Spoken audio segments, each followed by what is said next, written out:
దేశం మొత్తం మీదున్న best gold sellers, best designs ఇప్పుడు హైదరాబాద్ లో pan India jewel show. Don't miss it. అంటే మామూలుగా జూనియర్ ఎన్టీఆర్ సినిమాల్లో నువ్వు మొదటి రోజుల్లో చాలా సినిమాల్లో ఉన్నావు. తర్వాత కూడా అండి మొన్నటిదాకా కూడా చేస్తూ వచ్చాను నేను. జనతా గ్యారేజ్, ఈవెన్ ఇప్పుడు ఆర్ఆర్ఆర్ చేశాను. అవును, ఈ మధ్య కూడా ఆర్ఆర్ఆర్లో తన్నే కదా ఇంట్రొడ్యూస్, తన క్యారెక్టర్ని కదా ఇంట్రొడ్యూస్ చేసే క్యారెక్టర్ అది. ఎగ్జాక్ట్లీ అప్పటి నుంచి అది ఇలా కంటిన్యూ అవుతూనే ఉంది మీ ఇద్దరి మధ్యాహ్నం. నీకు అలాంటి ఫ్రెండ్షిప్ ఇంకెవరితో లేదా? ఉందండి, నాకు తరుణ్తో ఉంది. తరుణ్తో ఐఎమ్ వెరీ క్లోజ్. మనోజ్తో ఉంది ఆ క్లోజ్నెస్. ఇంకా నాకు శివబాలాజీతో ఉంది. ఓకే, బట్ తరుణ్ ఒక ఫైర్ లాగా వచ్చి అలాగ ఆగిపోయాడు. లేదండి, నాకు ఐ డోంట్ నో, బట్ అతను అనుకుంటే ఇప్పటికీ రాగలుగుతాడు. ఐ సీరియస్లీ ఫీల్ తరుణ్ ఒక్కసారి ఇలా ఏమో క్యారెక్టర్స్ని కూడా హీరోయిజంలోనే వేరే కైండ్ ఆఫ్ క్యారెక్టర్ హీరోయిజం తీసుకుంటే he will definitely do wonders అని అనిపిస్తుంది నా feeling. I don't know, he has to take a call. అంటే నార్మల్గా వాళ్ళ మదర్ రోజారమణి గారు ఎక్కువగా ఆవిడే మేనేజ్ చేస్తారు అందువల్ల అని ఏదో ఇగో ఇప్పుడు సుమకి నీకు మధ్య డైవర్స్ లాగే వాళ్ళ గురించి మాట్లాడేసి నాకు తెలియదు. అదే అంటే అలాంటివి నార్మల్గా ఒక్కొక్కరి మీద ఒక్కొక్కటి ఇండస్ట్రీలో అలాగే స్ప్రెడ్ అయ్యి ఏం లేదు. I feel Tarun can make wonders. And Sivabalaji ఇప్పుడు మారుతున్నారు. అంటే కొన్నిసార్లు కొంతమంది కొన్ని పట్టుకొని కూర్చున్నారు కొంత టైంలో. అంటే బిఫోర్ ఈ ఓటీటీ రాకముందు సినిమాలో హీరోగానే అని చెప్పేసి కొన్ని ఆబ్లిగేషన్స్ అలాంటివి ఉంది. ఇప్పుడు మారాయి. సో దే ఆర్ ఓటీటీ కూడా వచ్చేసింది కాబట్టి I don't know, they will definitely come అనిపిస్తుంది. అవును, ఇప్పుడు నిన్ననే మన శ్రీరామ్ అని ఒక హీరో ఉన్నాడు చూడు. అవును, రోజా కూటమ్మ వచ్చేసాడు, రోజా పూలు. నిన్న చెప్తున్నాడు నాకు, నేను అవన్నీ ఇండివిజువల్ ప్రాజెక్ట్స్ సార్, ఇప్పుడు నేను సైడ్ క్యారెక్టర్స్ అవి చేయట్లేదు, 4-5 ప్రాజెక్టులు లైనప్లో ఉన్నాయి అని చెప్పాడు అనమాట. Only because of OTT. అదే. So I think some magic will happen. Yes. అయితే నేను ఇంకొక ముఖ్యమైన విషయం నీ కెరీర్ పరంగా నేను అనుకునేది, నాన్నగారు చాలా గొప్ప ప్రయోక్త. దేవదాస్ కనకాల్ గారు అతను యాక్టర్గా వచ్చారు అండ్ చాలా మంచి సినిమాలు చేశారు. అండ్ నాగమల్లి లాంటి ఒక అద్భుతమైన ఫిల్మ్ డైరెక్ట్ చేశారు. బ్రహ్మాండమైన పాటలు, రాజన్ నాగేంద్ర గారి మ్యూజిక్, అసలు నాగమల్లి ఆ పాట, అవన్నీ వేటూరు గారి పాటలు, చాలా అద్భుతమైన సినిమా తీశారు నాగమల్లి. అమ్మాయి తర్వాత మళ్ళీ అందులో వచ్చేసిన హీరోయిన్ మళ్ళీ ఇంకో సినిమాలో చేయలేదు. That was the first and last film అమ్మాయికి.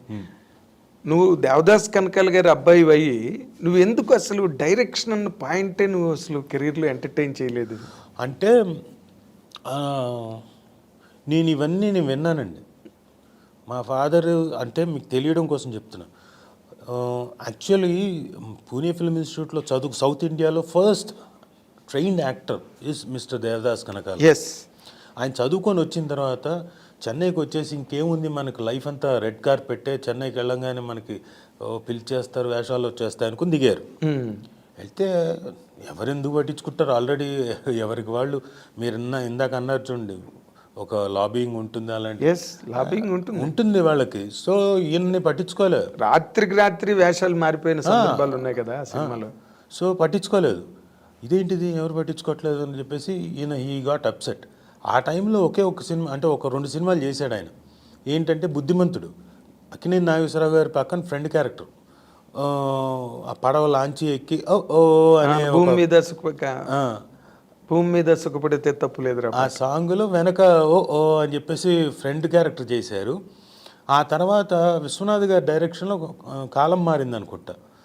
ఏంటంటే చాలా రిఫ్రాఫ్లాగా వచ్చా, ఇచ్చేయండి ఆ పిల్లని, 3 పూట్ల పాలు పోస్తాను ఇంకోటి అని చెప్పేసి చాలా బాగా చేసాడు ఈయన.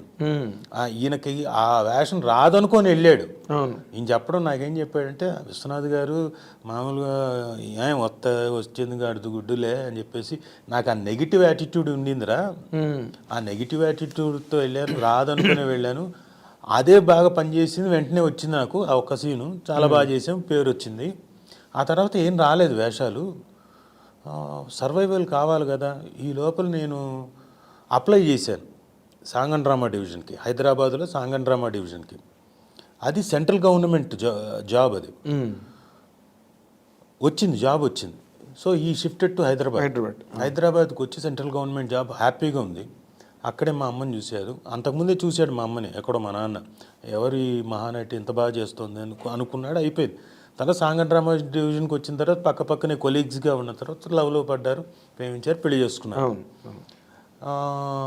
మళ్ళీ ఈయనకి చూడండి, సో అంటే మనిషి ఎలా ఉన్నాడో, నేను చెప్పేది పాయింట్ నువ్వు చివరికి వచ్చే పాయింట్ చెప్తా. సాంగడ్రామా డివిజన్ గవర్నమెంట్ జాబ్ని వదిలేసి చెన్నైకి వెళ్ళిపోయాడండి. Film institute, south Indian film chamber of commerce పెట్టారు కదా, అవును, వాళ్ళు పెట్టిన ఇన్స్టిట్యూట్కి వెళ్ళిపోయాడు. ఇద్దరు మా మదరు మా ఫాదరు ఇద్దరికి గవర్నమెంట్ జాబ్ ఉండగా, సెక్యూర్డ్ జాబ్ ఉండగా వదిలేసి అలా వెళ్ళిపోయారు. మా నాన్న వెళ్ళాడంటే సరే south Indian film chamber of commerce 10 మంది తయారు చేయొచ్చు అనుకున్నాడు, ఏమో వస్తే వేషాలు వస్తాయి అనుకున్నాడు. ఈవిడ కూడా మా నాన్న అక్కడికి వెళ్ళిపోయాడు, ఇక్కడ రిజైన్ చేసి వెళ్ళిపోయింది. అక్కడికి వెళ్ళిపోయిన తర్వాత సరే 7 బ్యాచెస్ దాకా ఇన్స్టిట్యూట్ బాగానే నడిచింది. తర్వాత ఫిల్మ్ ఛాంబర్ వాళ్ళు మూసేశారు ఇన్స్టిట్యూట్ని. అవును, అదే ఆ బ్యాచ్లోనే కదా చిరంజీవి గారు, రజనీకాంత్ వీళ్ళందరూ కూడా, రాజేంద్ర ప్రసాద్ వాళ్ళంతా అక్కడ తయారైన వాళ్ళు. మూసేసిన స్టాఫ్లో నుంచి ఇక్కడ మా మదరు ముల్లా మాస్టర్ని అక్కడ స్టూడెంటే, అక్కడ నేర్చుకున్న ఆయన అడియార్ ఫిల్మ్ ఇన్స్టిట్యూట్ జాయిన్ చేశారు. అదేంటి, స్టేట్ గవర్నమెంట్ జాబ్. మా అమ్మకి స్టేట్ గవర్నమెంట్ జాబ్ వచ్చింది. Note this point again.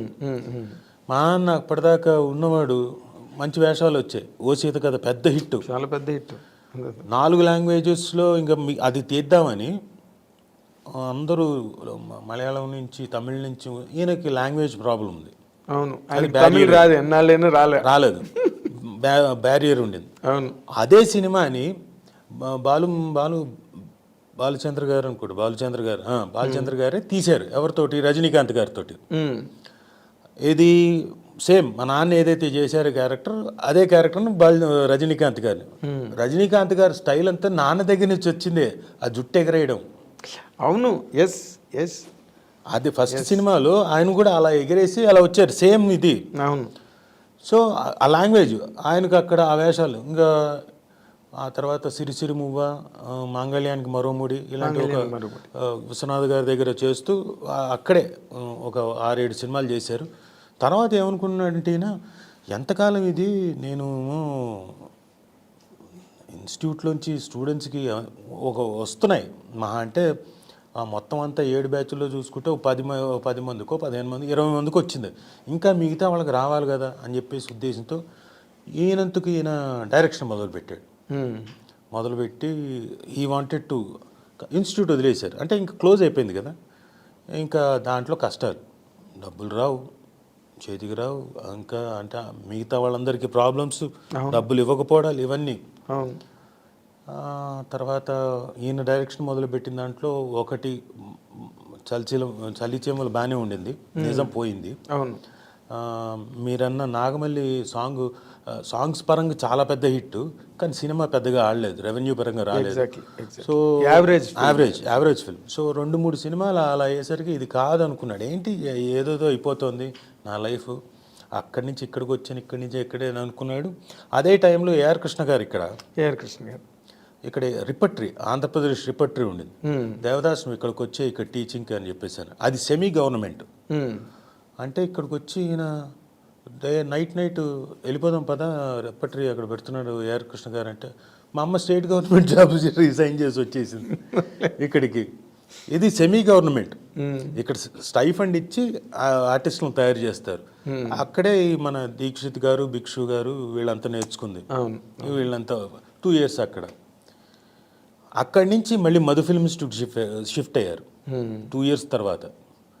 అక్కడి నుంచి మళ్ళీ 2 ఏళ్ళు చూసిన తర్వాత మా ఓన్ ఇన్స్టిట్యూట్ పెట్టుకున్నాం 85 నుంచి. అక్కడ కష్టాలే, అక్కడ అన్ని కష్టాలే, అప్పులు, కష్టాలు, ఎప్పుడు సవ్యంగా డబ్బులు ఉండేవి కాదు. ఇవన్నీ నేను చూస్తున్నాను, నాకు స్ట్రాంగ్గా మైండ్లో పడిపోయింది. నో, ఒకదానికి స్టిక్ అవుదాం, సంపాదిద్దాం, అది డైరెక్షన్కి వెళ్దాం, తర్వాత టైం ఉంది, ఇంకా ముందైతే ఇది చేద్దామని యాక్టింగ్కి మాత్రం స్టిక్ అయ్యాను. సో అది ఆ విధంగా స్టిక్ అయిపోయాను. కాబట్టి చేశాను, అది మా ఓన్ ప్రొడక్షన్స్లో డైరెక్షన్ చేసాను తప్ప బయట దీనికి డైరెక్షన్ చేయలేదు. కంటిన్యూస్గా డే అంటే ఇప్పుడు ఉన్నది మళ్ళీ డిస్టర్బ్ అవ్వడం ఇష్టం లేక ఖచ్చితంగా డిస్టర్బ్ అవుతుంది సార్. ఎందుకంటే రాజీవ్ డైరెక్ట్ చేసుకుంటున్నాడులే. నేను మధ్యలో ఒక సీరియల్ ప్రొడ్యూస్ చేశానండి. ఆ ఒక సీరియల్ ప్రొడ్యూస్ చేస్తున్నాడు అని చెప్పేసి వేషాలు రాలేదు ఒక ఇయర్. అది కూడా నేనే అక్కడేంటి 24 గంటలు అక్కడ ఉండను. వాళ్ళకి అన్నీ అప్పచెప్పి నేను అప్పటికి గట్టెక్కించి విత్ ఇన్ 1 monthలో అన్నీ అయిపోయాయి. కానీ తర్వాత రాలే. దాదాపు ఏంట్రా అంటే రాజీవ్ ప్రొడ్యూస్ చేస్తున్నాడులే, సీరియల్లో బిజీగా ఉన్నాడని చెప్పేసి రాలేదు. అవును, ఇది వేరే ఫాస్ట్గా స్ప్రెడ్ అయిపోతుంది ఇండస్ట్రీలో. మనం అడగకుండా చెప్పేస్తారు అందరూ 100% బిజీగా ఉన్నాడండి అని. ఆ వేషాలు ఇంకోళ్ళకి వెళ్ళిపోతాయి ఖచ్చితంగా. అక్కడ లాబింగ్ పని చేస్తుంది. ఖచ్చితంగా.